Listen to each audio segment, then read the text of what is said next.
Oi, gente, tudo bem? Eu sou a Lucy Borges, jornalista, e esse é o Histórias de Mulheres, o podcast que traz toda semana a trajetória de uma mulher em destaque, você sabe, né? Ela pode ser famosa ou anônima, da ficção, da realidade, ela pode ter realizado um grande feito ou passado simplesmente por uma experiência que vale a pena compartilhar entre a gente. O Histórias de Mulheres tem espaço também para a sua história. Se você tem alguma narrativa boa para me contar, é só enviar um e-mail para o luciana@luciborges.com e eu entro em contato. Não seja tímida, eu quero ter por aqui também as histórias das minhas ouvintes.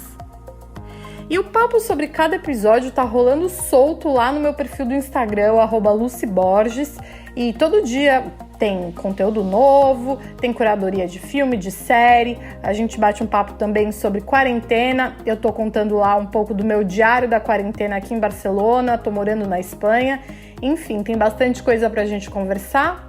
Se você ainda não me segue, é só achar o @luciborges com Y e te vejo por lá, tá bom?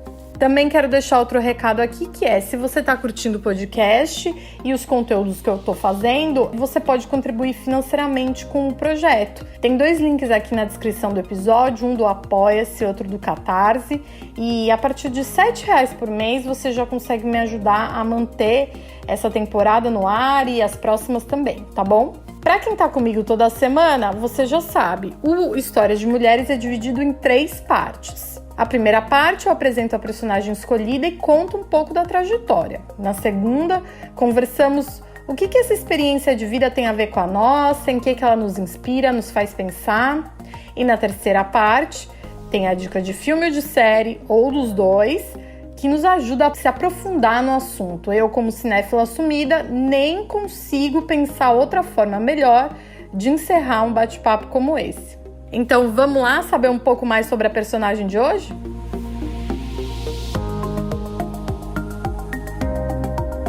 Hoje eu vou falar sobre incerteza. E será através da história de alguém que ficou em quarentena bem antes de nós. Trata-se de uma jovem chinesa de 24 anos.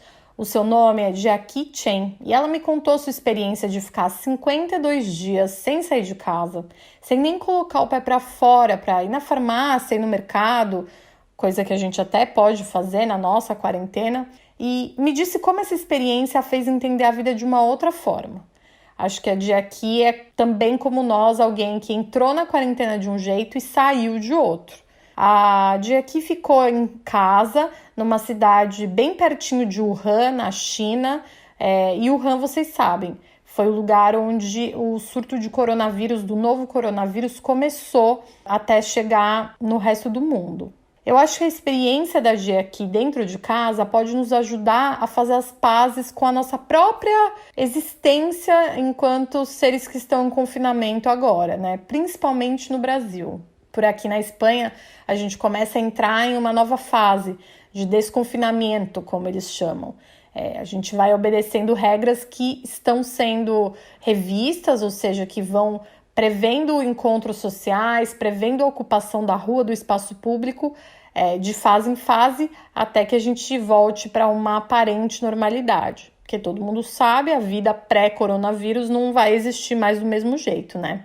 Bom, o relato da Jackie Chen eu publiquei na Marie Claire na edição de abril desse ano, o relato completo. E ele me impressionou porque, tal como eu, como você, a Jackie é uma garota comum, uma pessoa real, cuja vida foi colocada em suspensão assim, de uma hora para outra. Como quase todos nós, ela estava lá, fazendo seus compromissos, pequenos passeios, as distrações cotidianas, quando se viu atravessada por um rio de incertezas, de dúvidas. Até porque naquela época, em fevereiro, quando eu conversei com ela, sabia-se muito menos sobre a doença, sobre os efeitos, sobre como controlar do que a gente sabe hoje. Então, vem comigo, porque a história da Jackie Chen começa mais ou menos assim.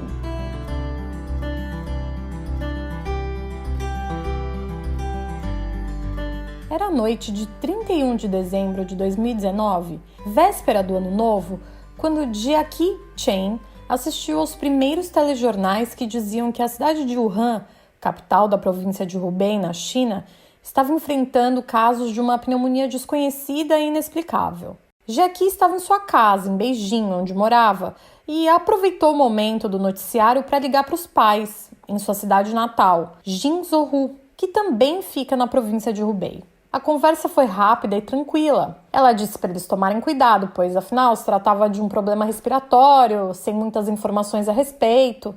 Mas em nenhum momento, enquanto falava ao telefone com eles e olhava pela janela da sala, Jackie poderia imaginar o que aconteceria nas próximas semanas.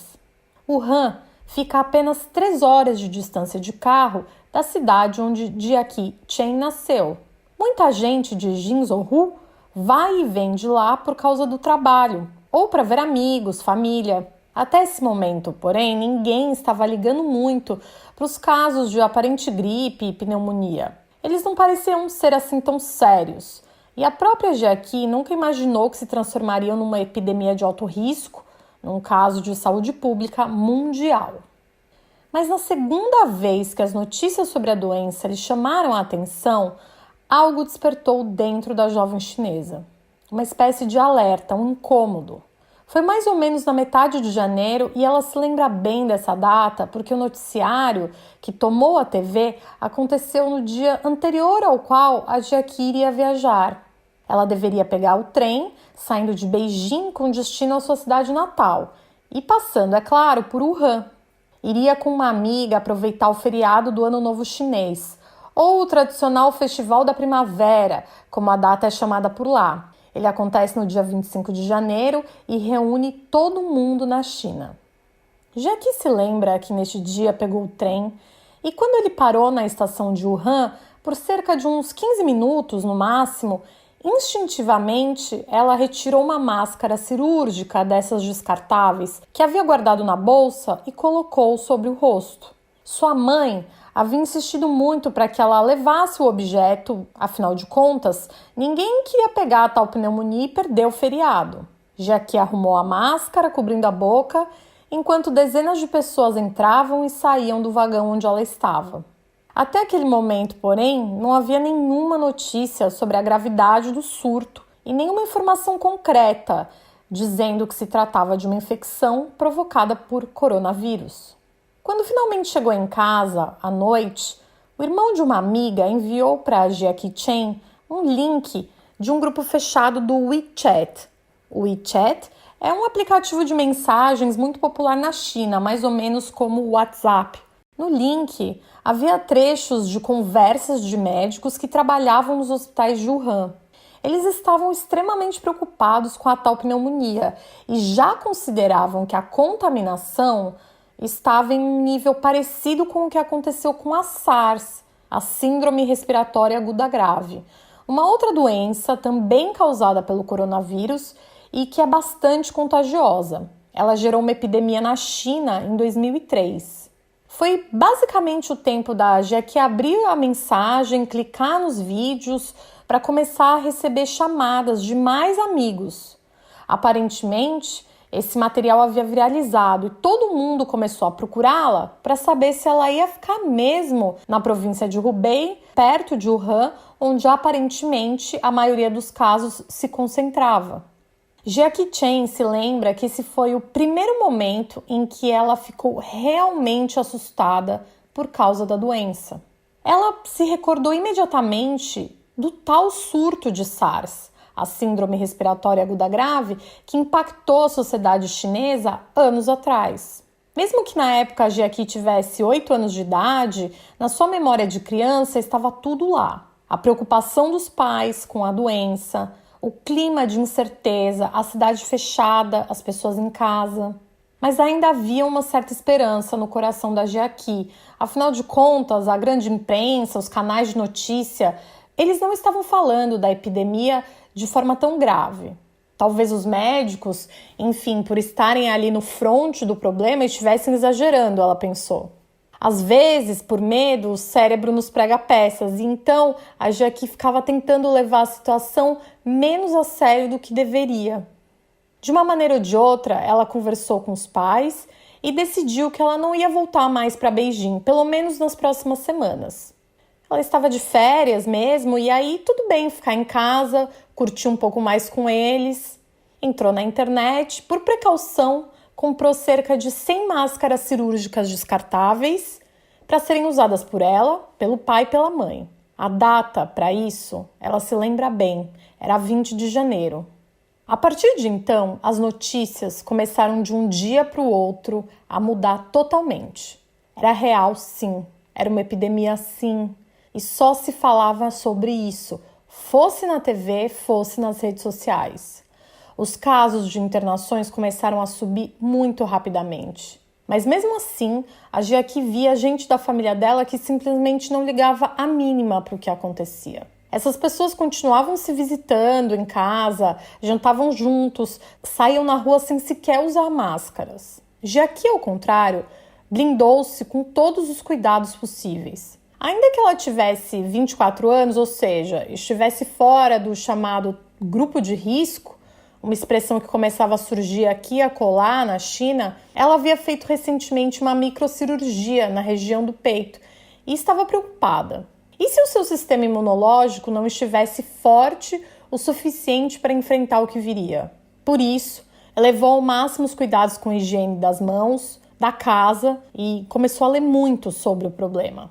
Sim, era coronavírus e o único jeito de passar por isso era ficar mesmo sem sair de casa. No momento em que a epidemia avançou de verdade, Giaki Chen passava horas lendo sobre o coronavírus de manhã até à noite. Ela ficou obcecada com as notícias. Havia tanta informação, mas tanta incerteza ao mesmo tempo. Como tudo começou? Como prevenir a infecção? O que o governo e os voluntários vão fazer para resolver o problema? Quanto tempo vou ficar sem sair de casa por causa da epidemia? Era isso que passava pela sua cabeça. Em alguns dias, porém, a Giaki estava tão consumida pelo assunto que nem saía do quarto quase. Era algo impensável essa restrição de espaço para alguém que até poucas semanas vivia sozinho em Beijing, em um apartamento seu, ia para a academia 2, 3 vezes na semana, trabalhava às vezes bastante, tendo que fazer até hora extra e encontrava as amigas para jantar, para passear. A vida antiga tinha mudado drasticamente. E cabia a Giaki, naquele momento, também fazer a sua própria mente entender o que havia acontecido. Mas foi só quando o seu próprio cérebro experimentou uma quase estafa mental por causa do excesso de atenção ao tema que a Giaki finalmente deu um passo atrás. Parou de consumir as notícias, trocou o noticiário por comédias leves no streaming, na TV, achou um canal de yoga no YouTube para praticar em casa algum tipo de exercício. Entendeu que precisava adaptar a vida que ela tinha com a realidade disponível. Ela também entendeu que se não descansasse de verdade, ou seja, dormisse bem, tivesse momentos para não fazer nada, para não conversar com ninguém, para desconectar das redes sociais, talvez o seu cérebro nunca desligaria. Quando as suas férias acabaram e ela precisou voltar para o trabalho, começou a cumprir horários em esquema de home office. E, por incrível que pareça, ela entendeu que aquela experiência funcionou até melhor do que o esquema que ela tinha anteriormente, quando precisava acordar mais cedo, ir para o escritório, passar o dia inteiro lá dentro e voltar para casa depois de trabalhar. Mais concentrada, ela rendeu mais rápido fazendo as suas tarefas. E assim, no final do dia, conseguia mais tempo para conversar com os pais, jantar com calma e fazer um FaceTime com os amigos. Toda vez que a Giaki ou a família dela precisava repor mantimentos para comer ou produtos de higiene, eles acessavam o sistema online de supermercados operado pelo governo chinês e os produtos eram entregues na casa deles durante toda a quarentena. Não havia nem a possibilidade de sair à rua para ir ao mercado ou à farmácia, como aconteceu em muitas cidades, principalmente na Europa. Funcionários públicos chineses garantiam que as entregas chegassem como deveriam. E com isso, os dias foram passando, incrivelmente iguais, incrivelmente diferentes. Mais de 50 dias depois, Giaki havia entendido então que não controlava, nunca controlou o pequeno mundo em que vivia sua vida individual. Ela chegou a ficar sabendo de um professor da escola primária onde estudou que acabou morrendo de Covid-19. Tão isolada pelas medidas do governo na China e pela quarentena fortíssima, Ela encontrava alívio mesmo em olhar para sua família, para o pai, para a mãe e ver que eles estavam protegidos, saudáveis, que estavam bem. Ela já não tinha tanto medo como no começo e começava a acreditar que tudo daria certo. Foi quando finalmente chegou o primeiro dia do afrouxamento da quarentena. O governo chinês liberou, em 14 de março, os cidadãos da região da província de Hubei para saírem de casa e caminharem por suas cidades. Não era possível ainda ir para outras províncias. Era uma movimentação local e pontual. Os hospitais estavam mais vazios, os leitos de emergência haviam sido desmontados. A Jiaqi e a família pegaram o carro e foram passear perto das montanhas. Lá, ela encontrou a melhor amiga, aquela com quem tinha viajado para passar junto o Ano Novo Chinês. Esse foi um plano que nunca aconteceu.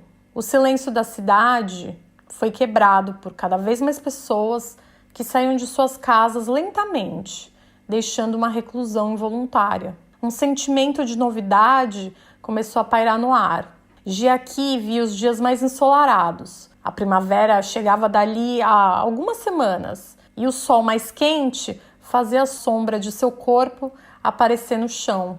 Já era possível olhar as pessoas nos olhos, ainda que elas usassem máscara. A vitória está próxima. Foi o que pensou a jovem chinesa ao sair para o mundo pela primeira vez depois da quarentena.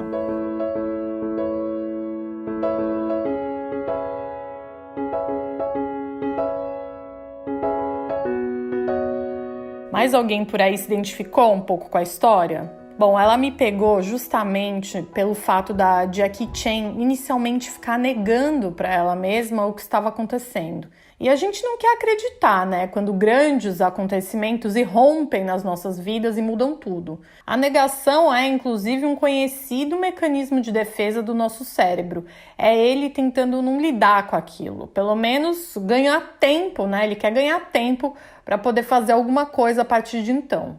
A negação também reflete que aquela pessoa tem mais medo de lidar com algo do que está disposta a assumir. Quando a ficha da Jiaqi caiu, ela se entregou de cabeça para ler e ver tudo sobre o assunto do novo coronavírus e começou a se manter informada num nível tão alto que quase comprometeu a sua saúde mental. Bom, mais uma vez, levanta a mão aí em casa quem também não acabou fazendo isso, né? Eu fiz. Eu publiquei a história da Jackie Chan na edição de abril desse ano da Marie Claire Brasil e resolvi trazer esse relato hoje justamente porque eu tenho ouvido mais e mais amigas, pessoas próximas, todo mundo nervoso com a realidade no Brasil, que é uma mistura de crise sanitária com caos político, institucional e econômico. Muita gente já nem vê mais sentido, né, em cumprir as regras de isolamento coletivo se, bom, a maioria das outras pessoas também não está fazendo a sua parte. Isso acaba tornando o Brasil, na minha opinião, o pior caso de quarentena dessa pandemia mundial. As pessoas se auto-sabotam o tempo todo a furar o confinamento. Eu sei também, gente, que há outros elementos nesse caldeirão chamado Brasil, né? Principalmente sociais, de desigualdade, e eles merecem infinitas conversas pela complexidade do assunto. Então, o que eu vou fazer aqui é me voltar para você, para o indivíduo. Contei nos últimos podcasts, nas últimas 3 semanas, histórias que mostram como a movimentação do individual, ela tem efeito também no coletivo. Eu sei que nesse momento parece muito tudo o que precisa ser feito e parece que a gente não vai dar conta. Como mulheres, principalmente, estamos atoladas de tarefas domésticas, profissionais, de busca de emprego se a gente não estiver trabalhando, de cuidado com os filhos, com pais, com relacionamentos amorosos que podem estar em chamas. A panela de pressão foi colocada no fogo alto, eu sei. Mas se volte para a história aparentemente simples da Jackie Chan para enxergar um pouco nas entrelinhas. Não seria o caso de aproveitar esse momento para questionar o conceito de produtividade insano em que a gente tem vivido e não nos deixa nem cuidar da nossa própria saúde? Será mesmo que as coisas precisam voltar a funcionar como vinham acontecendo? Você estava feliz com aquela outra realidade que tinha? Talvez caiba questionar se essa ideia de valor da pessoa, né? Se a pessoa vale pelo quanto de trabalho ela tem ou por como o trabalho a define. ou se ela vale mais porque ela consome mais e pode exibir tais bens materiais de um valor X para outras pessoas que não têm. Em tempos de Covid, o que me pega e o que eu acho que claramente sentimos falta quando o confinamento é imposto, ou seja, a gente não pode mesmo sair, é algo que não se compra, né? É o outro. Não o outro só amigo, familiar, mas o outro que é desconhecido, que está andando na rua, ou pelo menos deveria estar lá, fazendo a mesma coisa que a gente. Nós sentimos falta do ar fresco, de caminhar, da natureza, de abraçar, do contato físico, puro e simples. Não é do Nike Air Max 250 Plus X, que você nunca teve e, sei lá, nem precisa ter. Eu acho que esse é o momento de pensar numa revolução que começa dentro de nós, dentro de você, e tem todo o poder para se tornar algo maior, algo social e principalmente também ecológico. Nos piores dias da minha quarentena, quando não havia sinal de trégua no índice de contaminação e de mortes aqui na Espanha, eu fui obrigada a olhar para mim, única e exclusivamente para mim, até porque eu passei a quarentena sozinha, né? Eu vi como a suspensão da minha própria realidade e de um monte de planos que pareciam certos, como tudo isso se pulverizou.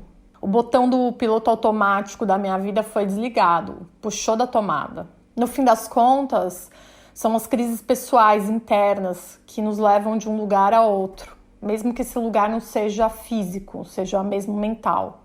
As incertezas, gente, sempre estiveram conosco, caminhando lado a lado. Nós aqui, na maioria das vezes, virávamos a cabeça quando ela aparecia na nossa frente. Agora, porém, ela está em todos os cantos.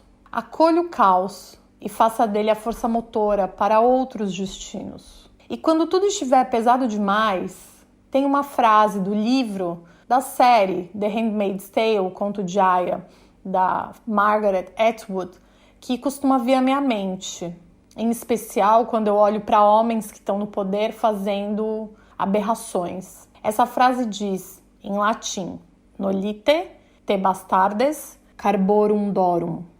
Em bom português, não deixe os bastardos te esmagarem. Nós resistimos. Combinado? E aí, curtiu a história contada hoje? Se você curtiu, então acho que tem boas chances de gostar dessas duas dicas que eu preparei para a gente aprofundar, mergulhar no assunto. Mas ao invés de falar de conteúdos que reforcem a nossa experiência de confinamento, de ficar entre quatro paredes, eu decidi fazer o contrário. Acho que nesse momento, filmes ou séries muito claustrofóbicos podem funcionar para a gente como uma espécie de gatilho, e aí é capaz de você, da gente se sentir ainda mais presa, né? Então, pensando nisso, eu vou começar sugerindo um filme, que é um drama, e se chama Livre. Ele foi lançado em 2014, é estrelado pela Reese Witherspoon e é baseado numa história real. Pra gente ficar feliz, ele tem um monte de sequências, claro, filmadas ao ar livre, como diz o título, né? E mostra a personagem da Reese Witherspoon caminhando por uma trilha de mais de 4.000 quilômetros que começa na fronteira dos Estados Unidos com o México e vai até quase o Canadá. Prepare-se então para você ver na tela montanha, vulcão, muita floresta, tem de tudo nessa saga, feita por uma mulher chamada Cheryl Strayed. Ela é a mulher real que inspirou o livro. A história aconteceu em 1995 e a Cheryl escreveu essa passagem dela pela trilha numa obra, num livro de memórias. A Cheryl tomou a decisão de fazer essa viagem para se reconectar consigo mesma após uma série de problemas pessoais que ela enfrentou, que começaram com a morte da mãe, uma pessoa que ela era muito ligada, passando por um divórcio complicado, depois vício em heroína, relações tóxicas, enfim.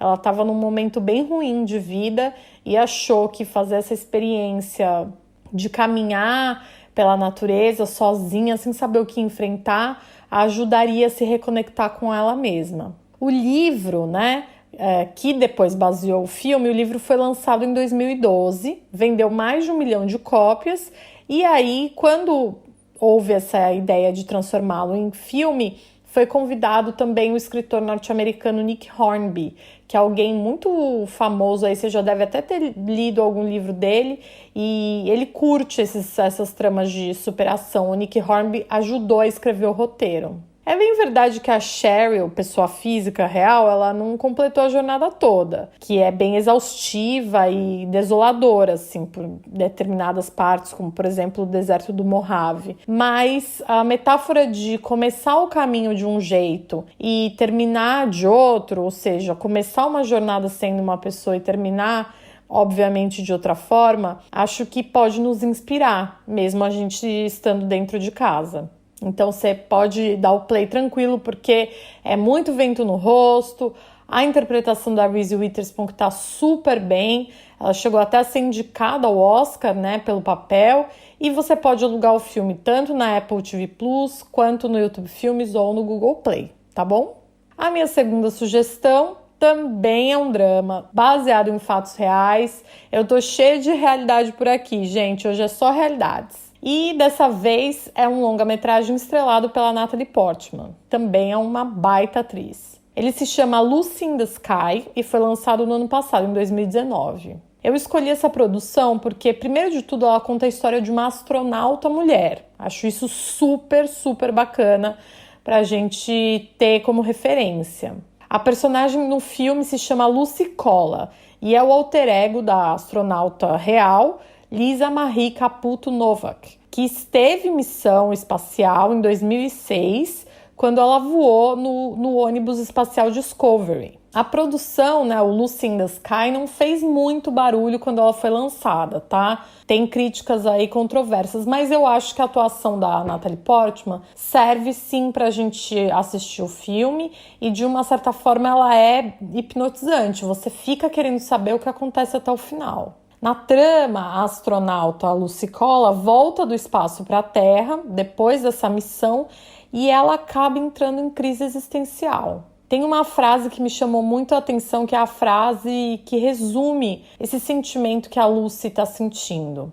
A frase é: eu fui lá para cima e vi todo o universo. Tudo aqui embaixo parece tão pequeno. Ou seja, quando ela viu a imensidão do planeta Terra, quando ela olhou de cima para baixo a vida dela, ela não viu só o planeta onde ela morava, ela acabou vendo toda a trajetória de vida, por que ela seguiu aquele caminho, por que ela se casou com a pessoa com quem ela tinha se casado, por que ela morava naquela casa, que tipo de pessoa ela era. E isso fez com que ela desse um bug, ela entrasse em crise e começasse a questionar se aquela Lucy de antes da viagem era mesmo alguém que deveria continuar existindo. A viagem desconecta ela da vida comum, do marido, do que queria que ela tivesse um filho, dos cuidados que ela tinha com a avó, com a sobrinha, enfim. Ela começa a viver uma verdadeira confusão na vida pessoal e, como fica obcecada por retornar ao espaço, ela também acaba se envolvendo com um outro astronauta. Começa um romance com um colega de profissão ali na base e eles se conectam muito porque ele também passou por essa experiência de voltar para a Terra e perder os alicerces e não vê mais sentido na vida que ele tinha antes. Só que o cara é uma cilada em forma de boy, né? E ele é interpretado pelo Jon Hamm, que é o eterno Don Draper, né, da série Mad Men. Esse romance acaba empurrando ela mais pro abismo dessa crise existencial. E aí eu não vou contar mais nada, porque senão a gente já começa a entrar em spoiler. E ninguém quer spoiler aqui nesse podcast. O Lucy in the Sky pode ser alugado também na Apple TV Plus e no Google Play. Infelizmente, eu não achei nenhum dos dois filmes nas plataformas de streaming mais comuns, Netflix, Amazon Prime, enfim. Mas eu, se fosse você, escolheria aí um dos dois ou os dois para poder encerrar a sua noite, para poder encerrar o seu fim de semana assistindo duas grandes interpretações feitas por mulheres. Tá bom? Eu fico por aqui com essas minhas dicas. Espero que você tenha gostado do programa de hoje. Seja na China, na Espanha, no Brasil, o que a gente precisa fazer é cuidar da nossa mente e se proteger desse vírus, não é verdade? Fique bem, fique a salvo, que na quinta-feira que vem eu tô de volta. Um beijo, boa noite e boa sorte!